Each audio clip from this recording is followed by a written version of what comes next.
निर्देशांक ज्यामिति, coordinate geometry, chapter number 7 NCERT का। इसमें मैं आज पढ़ाऊँगा आपको दूरी सूत्र, डिस्टेंस फार्मूला। आपके पास में जैसे कि कार्तीय तल में कोई दो बिंदु दिए हों, पहले बिंदु में जो भुज होता है यानी कि वो एक्स एक्सिस की वैल्यू होती है, और दूसरा जो पॉइंट होता है, जैसे कि मैंने एक पॉइंट बनाया x2 y2, एक पॉइंट कब फॉर्म होता है, एक वैल्यू उसमें पहले एक्स एक्सिस की होगी और दूसरी वाई एक्सिस की। जैसे कि हमने ये 2D में एक पॉइंट लिया है, ये कोई भी ए, ठीक है ना।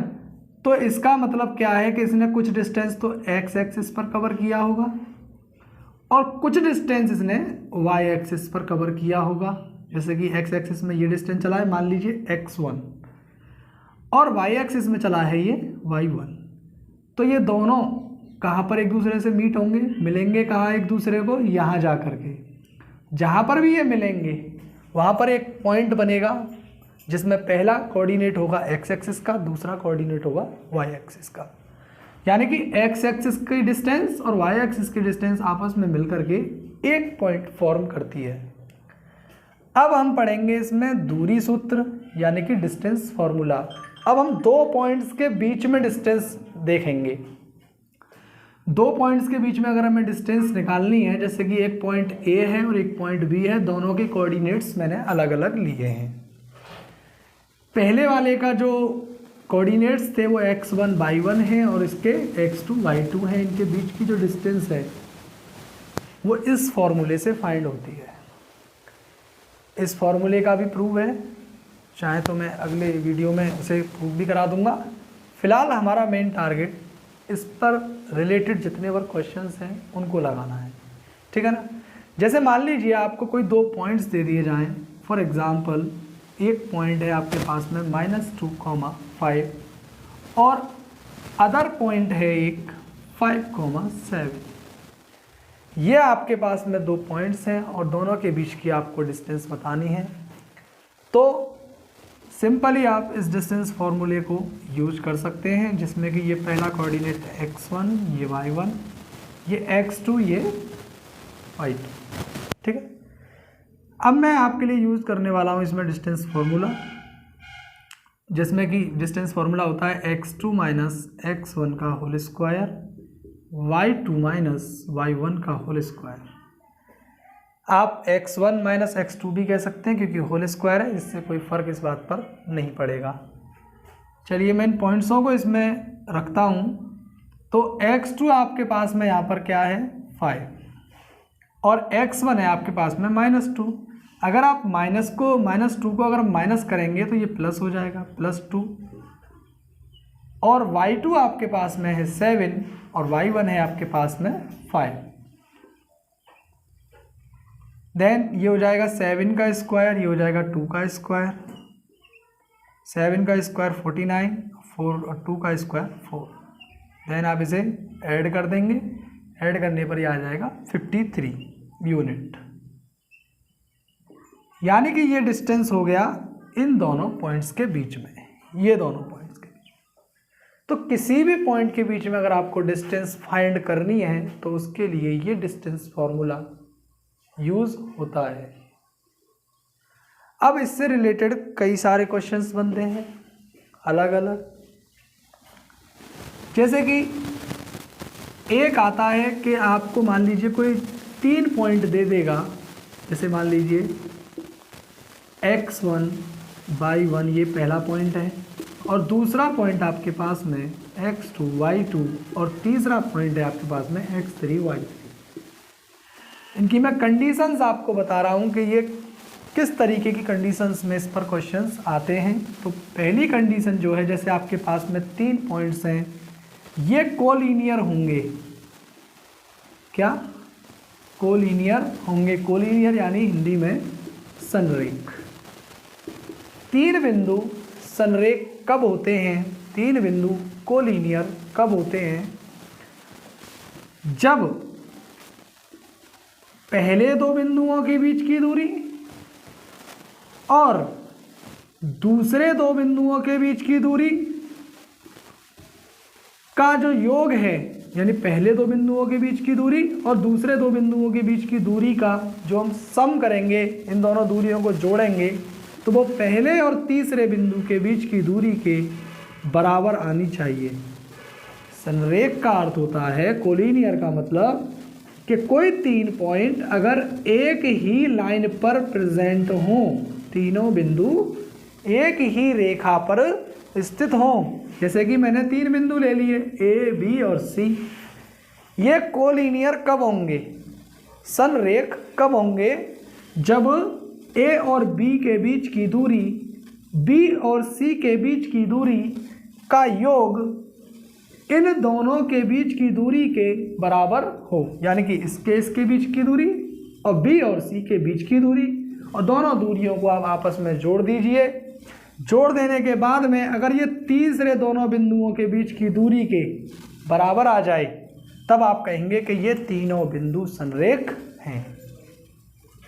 ठीक है, यानी कि संरेख के लिए कंडीशन एकदम क्लियर है कि पहले दो बिंदुओं के बीच की दूरी, पीछे के दो बिंदुओं के बीच की दूरी, और फाइनली पहले और आखिरी बिंदु के बीच की दूरी अगर इन दोनों के योग के बराबर आ जाती है, सम के बराबर आ जाती है तीसरे की, तो आप कहेंगे कि ये पॉइंट्स क्या हैं, कोलिनियर हैं, संरेख हैं।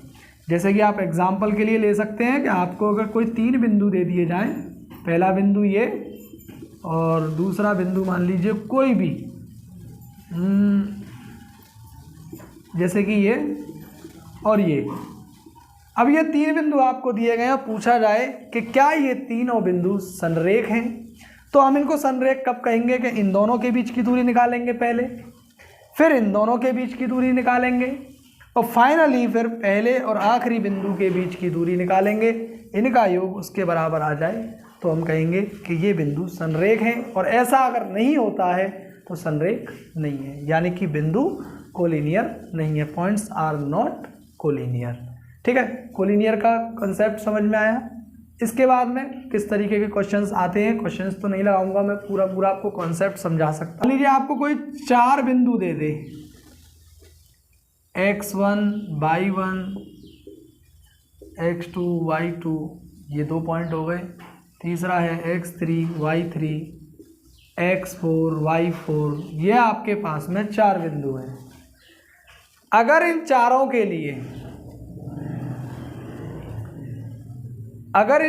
लिए आपसे ये पूछा जाता है कि ये चारों के चारों बिंदु मिलकर आपस में मिलकर किस तरीके की आकृति बनाएंगे। भाई 4 बिंदु, क्लियर बात है कि एक चतुर्भुज बनाएंगे। 4 बिंदु आपस में मिलकर क्या बनाते हैं, चतुर्भुज, क्वाड्रिलेटरल बनाते हैं।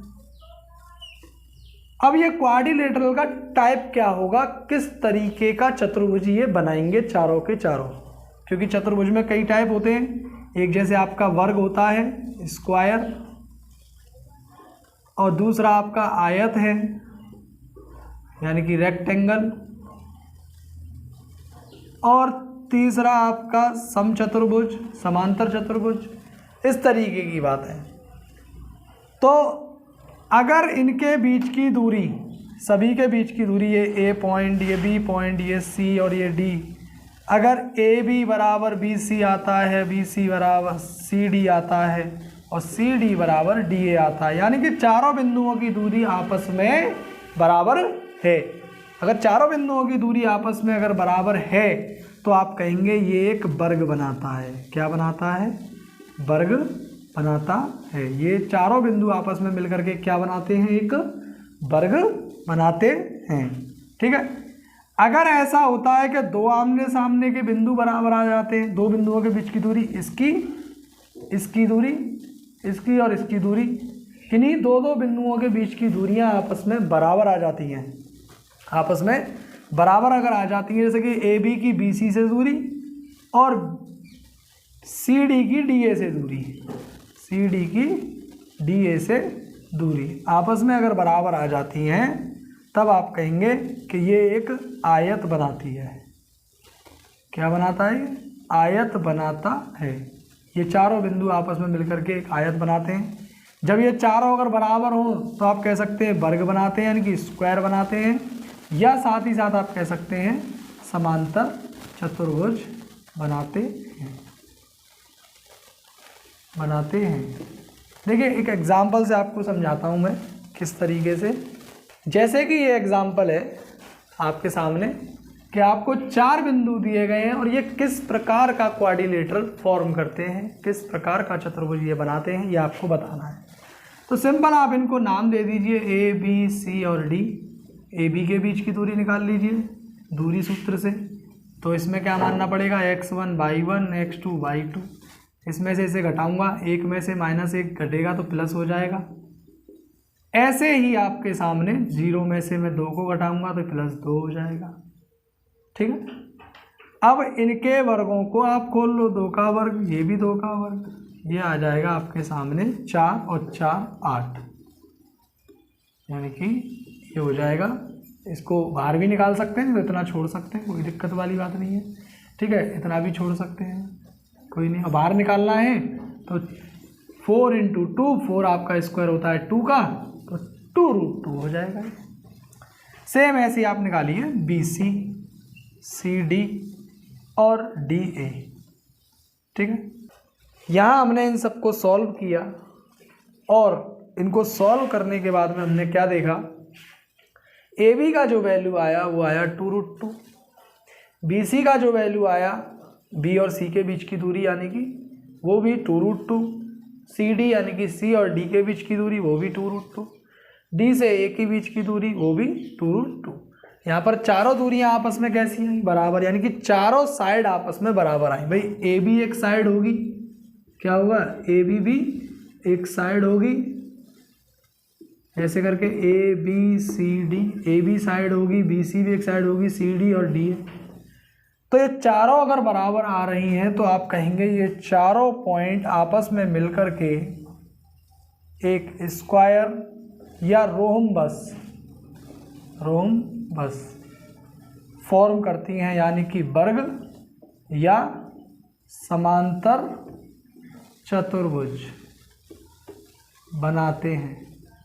ये चारों बिंदु आपस में मिलकर के क्या बनाते हैं, समांतर चतुर्भुज या वर्ग। क्योंकि समांतर चतुर्भुज की भी चारों भुजाएं बराबर होती हैं और वर्ग की भी चारों होती हैं। अब यहाँ पर हमें कोण तो क्लियर नहीं हुए, सिर्फ भुजाएं क्लियर हुई हैं कि भुजाएं बराबर आ रही हैं। इस वजह से हमने कह दिया कि ये एक वर्ग हो सकता है या फिर एक समांतर चतुर्भुज हो सकता है। तो दोनों में से किसी एक का फॉर्मेशन ये लोग कर रहे हैं, ये पॉइंट्स आपस में मिलकर के कर रहे हैं। इस चतुर्भुज का, समांतर चतुर्भुज का या वर्ग का फॉर्मेशन ये कर रहे हैं। ऐसे ही आपको 3 बिंदु दे दिए जाएं, मान लीजिए कोई 3 बिंदु ABC, और ये कहा जाए कि ये किस प्रकार का त्रिभुज बनाते हैं। ये त्रिभुज के लिए भी बोला जा सकता है। अगर AB, BC और CA तीनों आपस में बराबर आ जाएं तो आप कह सकते हैं कि वह एक समबाहु त्रिभुज के शीर्ष होंगे। समबाहु त्रिभुज के शीर्ष हैं, यानी कि वो पॉइंट्स आपस में मिलकर के एक समबाहु त्रिभुज बना रहे होंगे। ठीक है ना, अगर तीनों की साइड्स बराबर आ जाती हैं और अगर कोई 2 साइड बराबर आ जाती हैं, समबाहु को इक्विलेटरल ट्राइंगल बोलते हैं। इक्विलेटरल ट्राइंगल यानी कि किसका फॉर्मेशन वो लोग कर रहे होंगे, वो पॉइंट्स कर रहे होंगे आपस में मिलकर के इक्विलेटरल ट्राइंगल का। अगर 2 साइड बराबर आ जाती हैं आपस में, अगर 2 साइड बराबर आ जाती हैं तो आप कहेंगे समद्विबाहु, आइसोस्केल, समद्विबाहु त्रिभुज, समद्विबाहु त्रिभुज बनाते हैं। ठीक है ना, यानी कि आइसोस्केल ट्राइंगल।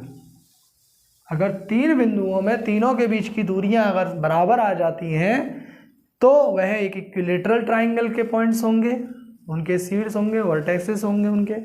और AB बराबर BC यानी कोई 2 साइड आपस में बराबर आ जाती हैं तो वो समद्विबाहु त्रिभुज बनाते होंगे, ये आइसोस्केल ट्राइंगल बनाते होंगे।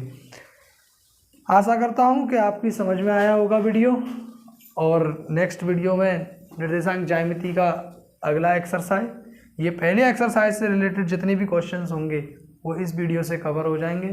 अगर आपको फिर भी लगता है कि क्वेश्चंस नहीं हो पा रहे हैं तो आप लोग मुझे बता दें, मैं नेक्स्ट वीडियो में आप लोगों को उनके क्वेश्चंस भी करा दूंगा। अगर वीडियो पसंद आया हो तो वीडियो को लाइक ज़रूर करें।